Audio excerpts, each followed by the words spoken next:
தங்கத்தை உருங்குறாங்க 300 கிராமா. அம்மா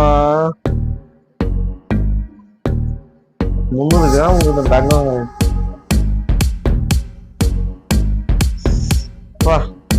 என்ன செய்யறாங்க? தட்டி தட்டி ஏதோ பண்ணிட்டு இருக்காரு.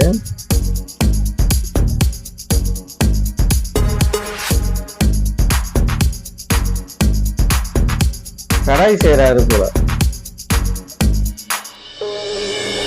அதை யூஸே பண்ண மாட்டாங்க. அது எது கடாய் செய்யணும்? நகை செஞ்சு காமிச்சிருந்தாலும் பாத்துக்கலாம். கடாயை செஞ்சுக்கிறாரு. தங்கத்துல கடாயை வச்சு யாரும் சமையல் செய்வாங்க? செய்வாங்க, நமக்குதான் தெரியல.